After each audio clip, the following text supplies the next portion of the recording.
Dans cette session de Jonas, on va regarder aux aides pour les informations de base et à la vue d'ensemble. Mais j'aimerais commencer avec la question, pourquoi est-ce que Jonas ne voulait pas obéir à Dieu? La plupart des prophètes avaient peur de désobéir.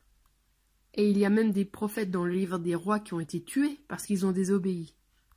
Donc pourquoi est-ce que Jonas était prêt à mourir? Voilà, on va y revenir, mais on va déjà regarder qui était Jonas. On a déjà vu dans 2 Rois 14, 25 qu'il a vécu à l'époque de Jéroboam II, ce qui le place entre 793 et 753 avant Jésus-Christ. Et la plupart des théologiens et des églises disent que c'est bien le même Jonas. À l'époque de Jéroboam II, la Syrie n'était pas très forte et n'était pas une si grande menace. Et aussi la Syrie, qui était aussi un ennemi d'Israël, était faible à ce moment-là. Donc c'était une époque où Israël pouvait être prospère. On voit que Jéroboam II est le roi d'Israël qui a régné le plus longtemps. Il a régné 51 ans. On en parle dans 2 Rois 14. Et à son époque aussi, c'était une période de paix avec Juda.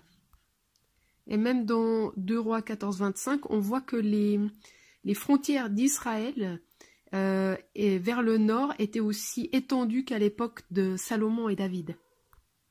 Donc c'était une période de prospérité et c'est ce qu'on appelle l'âge d'or. Mais malgré cela, Jéroboam II adorait les veaux d'or. Il y avait beaucoup d'idolâtrie et il semble qu'il y avait aussi une fierté nationale.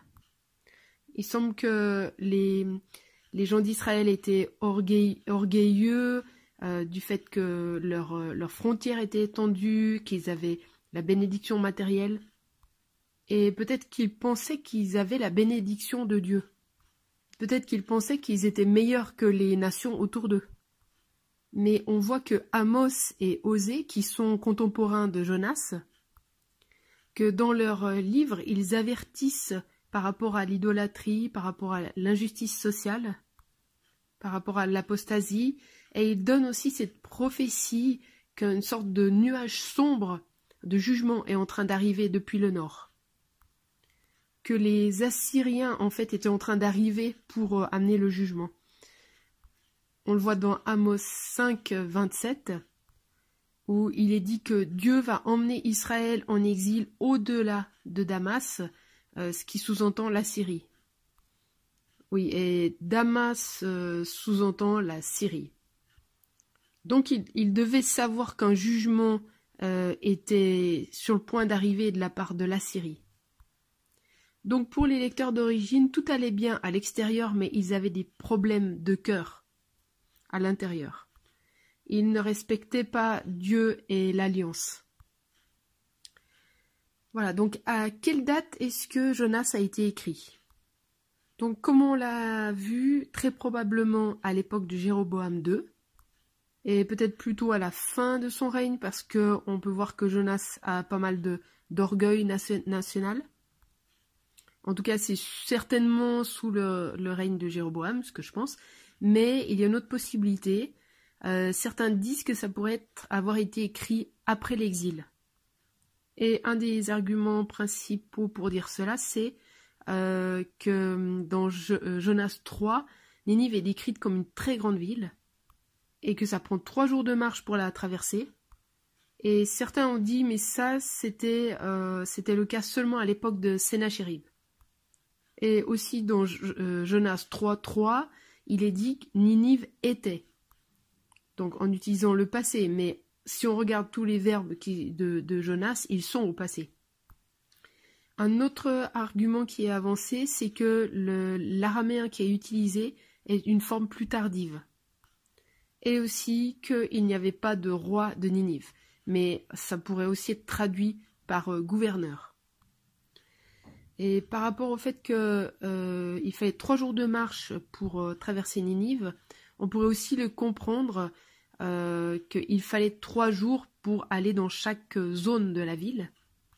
Ou on peut penser que c'est lié aux pratiques d'hospitalité du Proche-Orient, où le premier jour on arrive, le deuxième jour on fait ce qu'on a à faire et on se repose, et le troisième jour on part.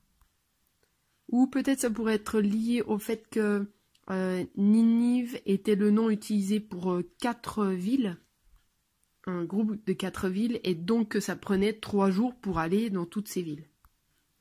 Et par rapport à l'argument de l'influence araméenne, des études récentes ont montré que du fait que Jonas vivait au nord d'Israël, il avait beaucoup plus d'influence, il était beaucoup plus influencé par l'araméen que ceux qui vivaient en Juda. Voilà, donc c'est des arguments sur lesquels vous pouvez vous pencher, mais je pense que le plus probable, c'est que les lecteurs d'origine vivaient à l'époque de Jéroboam II. Mais à cause de ces questions et à cause du fait que les gens ne peuvent pas croire qu'un homme a pu vivre 3 jours dans le ventre d'un poisson et qu'une ville entière se repente, Jonas a été considéré comme une allégorie ou une parabole. Mais pour plus d'informations à ce sujet, vous pouvez regarder le document sur le site web qui s'appelle Arrière-plan historique de Jonas et bribes littéraires. Mais il est important de noter que Jésus a considéré l'histoire de Jonas comme une vraie histoire. Il en parle dans Matthieu 12, 38 à 41 et dans Luc 11, 29 à 30. Donc par rapport au style de Jonas, c'est un style très différent des autres petits prophètes.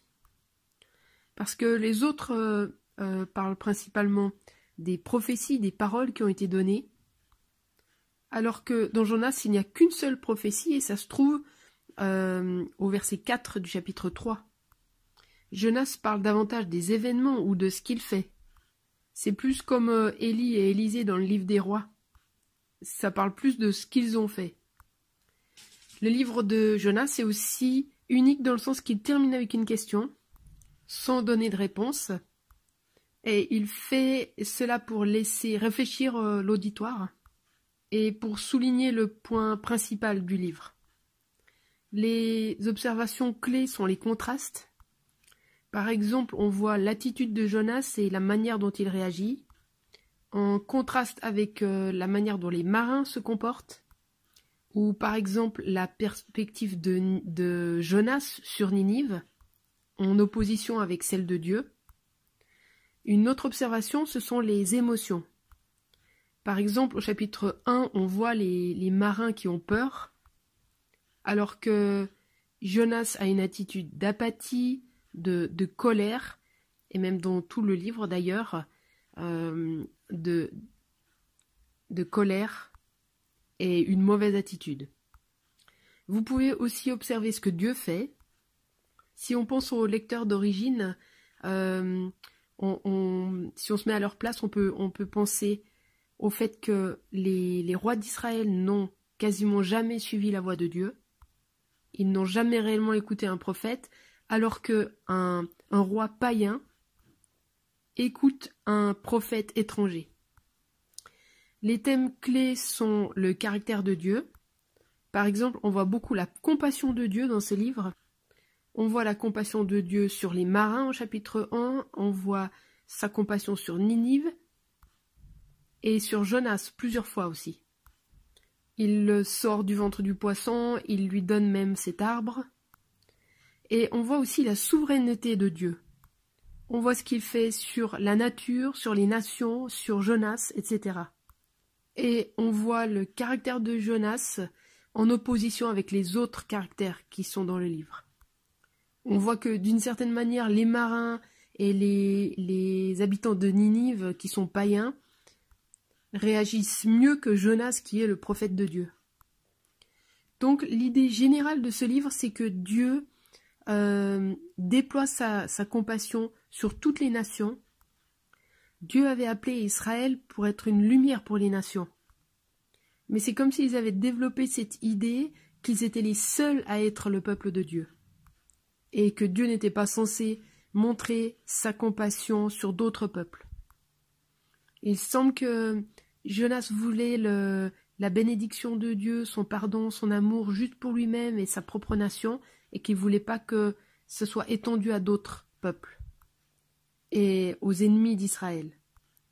Donc dans ce livre, Dieu remet en question l'attitude de Jonas. Et comment est-ce qu'on voit ça? Comment est-ce qu'on sait que Jonas ne voulait pas que la compassion de Dieu soit manifestée à d'autres peuples et sur la ville de Ninive? On va lire Jonas 2, verset 3. Non, en fait, c'est chapitre 1, verset 3. Alors Jonas se leva pour s'enfuir à Tarsis, loin de la face de l'Éternel. Il descendit à Jaffa et trouva un navire qui allait à Tarsis. Il paya le prix du transport et s'embarqua avec des gens pour aller à Tarsis, loin de la face de l'Éternel. Donc, où se trouve Tarsis? On ne le sait pas vraiment, mais il semble que c'est l'endroit le plus éloigné où Jonas peut s'enfuir. C'était peut-être en Espagne, mais si c'était le cas, ça vous prenait beaucoup de temps pour y aller, beaucoup d'argent. Donc, il semble que le plan de Jonas, c'était de fuir le plus loin de Dieu qu'il pouvait. Donc, pourquoi est-ce qu'il désobéit à Dieu et qu'il s'enfuit?